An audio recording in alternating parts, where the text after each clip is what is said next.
Hello, Bobby Torres of Frightbox, recording here, critiquing subscriber mixes, episode 35.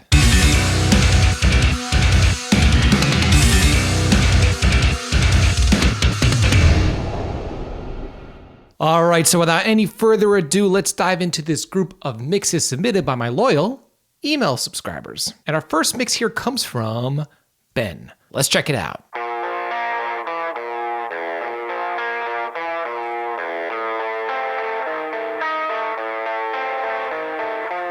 Like that diminished.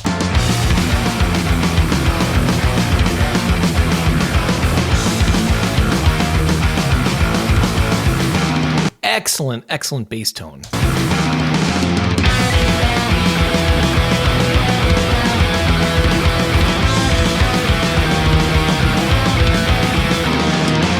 Okay, so it's clear as day that this mix or this production really doesn't have much editing going on behind the scenes. If there is, it's very minimal. The one thing I could say is your drums definitely need automation to bring out the tom fills. They're kind of getting lost because the guitars are very loud in contrast with the drums, but it's got that cool old school thrashy kind of vibe that I actually really like. It doesn't sound polished, but I don't really know what you're going for. For me, I like it. It sounds sort of garage rocky old school thrash, but if you want things to be a little more clear, two quick things. I would definitely automate the toms to bring them out a little. I would turn the rhythm guitars down ever so slightly, and I would push the EQ a little more on those drums, add a little more top end so they cut through a little more. Let's hear the vocals, if there are vocals.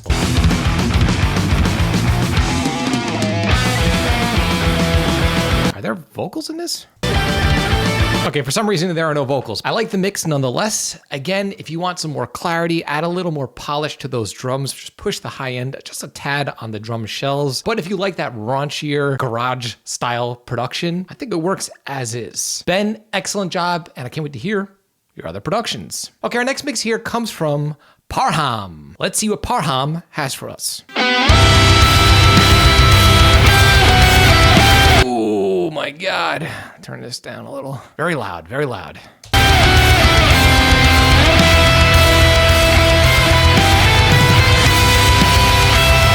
Ooh, okay, tons and tons of clipping. You do not have to make your mix that loud, especially these days with streaming services. I'd rather have a quieter mix that's less fatiguing to listen to than a mix that's just slammed through a limiter, which this clearly is. Let's keep listening.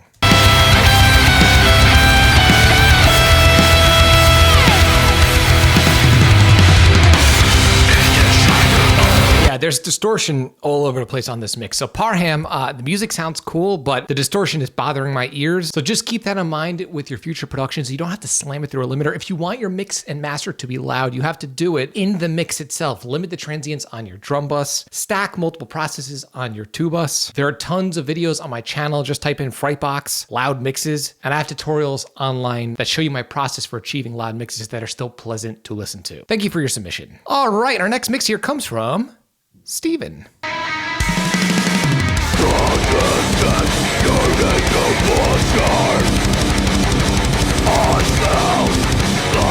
Is this in mono? No, it's not in mono, but the stereo width sounds very, very small.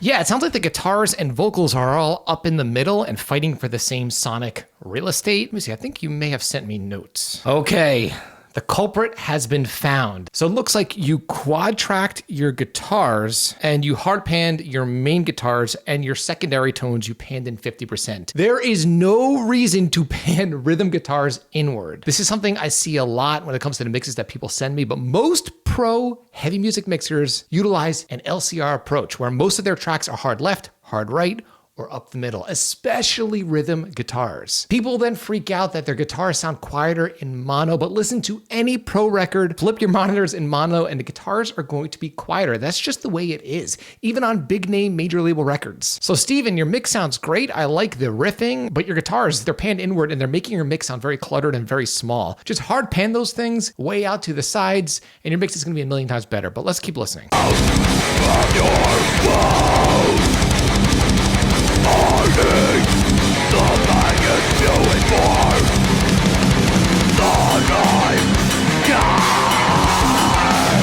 Okay, two other things. It sounds like your cymbals are not panned hard enough as well. So definitely pan out your overheads. They don't have to be panned inward, especially if there's crosstalk and bleed between the two overheads. You're gonna have enough glue naturally, even if you're using program drums. But the vocals sound very, very, very, very dark. So if you're rolling off top end, I would say ease up on that a little. Usually when people send me mixes, their vocals are very harsh in the top end, but it sounds like you've removed too much top end. And if for some reason you're using a microphone that's extremely dark, which I doubt, but let's say you are, I would say boost some top end because the vocals sound like they're very muffled and underwater. Make those tweaks, and I think it's gonna greatly improve your mix. Thank you so much for your submission, Steven. All right, our final mix here comes from Martin, and I see another clipped mix, but let's see if he clipped it successfully.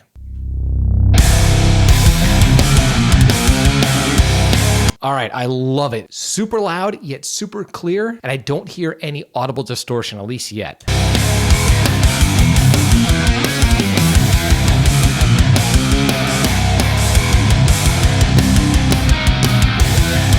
Yeah, man, great playing. Everything's nice and tight. I could hear everything nice and clear. Bass tone sounds killer. Guitar tone sounds killer. One quick note is the snare drum just has a lot of top end. It's clearly programmed drums or samples. So you don't need that much top end on your snare to have it cut through. Even if you reduce the top end, the snare is going to cut through plenty enough. Let's keep listening.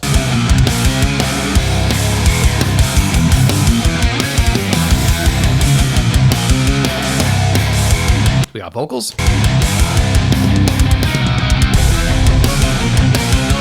Yeah, great job with the balance. I heard all of those tom hits nice and clear, but they weren't ridiculously loud or buried. Great job. Let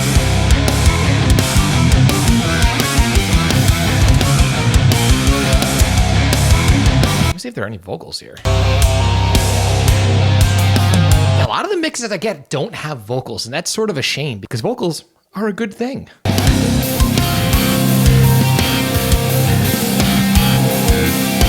Okay, the high frequency on that hat is sort of overbearing. I would dial the hat back, the hi-hats back a little. And one other note as far as the mix, overall the mix is killer, man. It's clear, professional, punchy, the playing is top notch, but I hear a lot of low end buildup on your rhythm guitars. What I would do if this were my mix is keep the EQ exactly as is on the guitars, but bump up the multiband compression between, I don't know, 100 hertz and 250 hertz just to tame those palm mutes and clear up the rhythm guitars. The performance is dead on.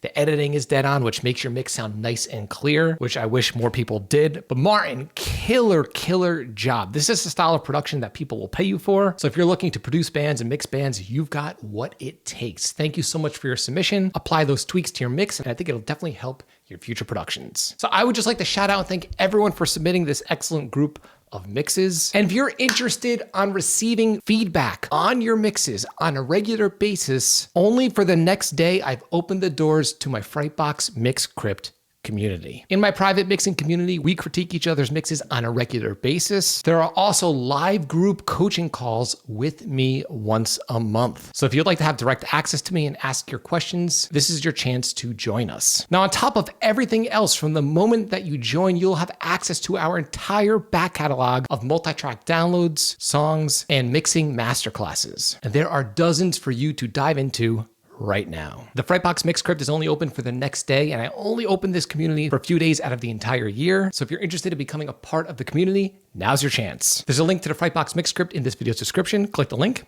to learn more. Until next time, drink that Spindrift.